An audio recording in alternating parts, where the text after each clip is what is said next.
very much for, I want to thank you very much for your kind invitation to discuss this paper. I should mention from the beginning that I've started doing another research in Southeast Asia, in Laos now, and I'm not working in Guinea for now. But there is clearly a continuity between my work in Guinea and the work I'm conducting now in Southeast Asia. What led me to Guinea first? Clearly, I mean, there are some coincidences in doing fieldwork in Guinea. I started doing my MA research in Burkina Faso in West Africa, and you know, in Belgium we still have a very strong legacy in African studies. Most of our students do African studies, and at the beginning I was not very eager to do fieldwork, I have to say. I was very much claiming the fact that anthropology should start in a library of philosophy, and that anthropology was about philosophy. And I didn't, when I was MA student, I was not at all interested in fieldwork and empiricism. And then I remember that I don't remember exactly, but one morning I woke up with this idea that I really wanted to do fieldwork and experience, you know, the very materiality of fieldwork. And I went to see my supervisor and I said, okay, I would like to do fieldwork in Africa. And he told me go to Burkina Faso. And so I did my first research in Burkina Faso. And I wanted to continue my research for my PhD in Burkina Faso, but at the time there were so many people working in Burkina that I was advised by my supervisors not to go back to Burkina because the field was overloaded with anthropologists, and to turn to a different area. And actually I got a funding from a museum in Geneva, in Switzerland, and they were looking for an anthropologist to start research in the western part of West Africa. And at the beginning it was a very conventional research about some ritual objects they had in this area of Guinea, and I was supposed to go there and collect information about those objects, and that's how I ended up in Guinea, and then I got a PhD scholarship and I continued my research in Guinea. Why this specific topic? For two reasons. Clearly, because my field experience led me to discuss those ideas, but also for some personal issues. Clearly, I have been interested for many years in issues of transmission, memory, and I don't think we can think of anthropology as something disembodied or without your own personal background. And clearly, my own personal background, coming from a family where the question of transmission, rupture is so important, I clearly see why I've been so influenced in my own research by my own history. So clearly, the issue of transmission memory is clearly linked to my personal background.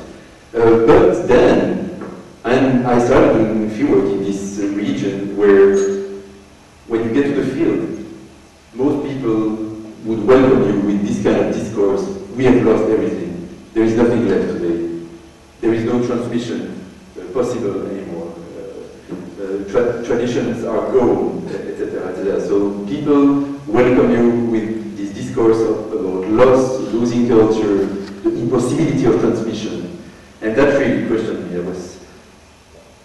When I first arrived to Africa, I expected so much in terms of, you know, transmission, and I expected somehow to see the Africa I had been reading about when reading Marcel Criol, Georges Ballandier, and all these people. And my first experience of Africa was discourse about loss, about people losing culture, because, oh, we don't have anything here, it's all about Islam today, we have lost our culture. And after a few months, I realized that beyond discourse about loss, about losing culture, a lot has been transmitted, and that's what my paper is about, and that's what my PhD was about. It's about the transmission of culture, the persistence of religious culture beyond the fact that people are claiming that they are losing everything. So I got very interested in the tension existing between what people say about losing and what they actually lose. And does that answer your question? And in terms of the major influence, feel very grateful that I've had a chance to study abroad and spend time in the UK, in the US also, and so that gave me really a sense of different kinds of anthropological paradigms and perspectives. Clearly, I come from a school in Belgium where the legacy of Claude Lévi-Strauss was very strong. So I was fed by structuralism and very much. And that explains why, and it's also, I think, pretty visible in my text, that I'm so obsessed also with questions of cognition, transmission, perception, dispositions, and also this quest for universals. That's my heritage, my French heritage. But on the other hand, when I was students, MA students, and then PhD students, obviously I enjoyed reading Clifford Geertz and all these people so much. I think Geertz is such an amazing guy, such an amazing writer, like Lévi-Strauss actually. What a great writer, what a great anthropologist. And I found myself really torn in between French universalism and on the other hand, the American school, you know, cultural relativism. And I was so excited by the hermeneutical perspective developed by Geertz and the influence of hermeneutics and this meaning-oriented anthropology. And I enjoyed so much reading also all this, you know, Paul Ricoeur and Gadamer and Habermas and this whole tradition of hermeneutics.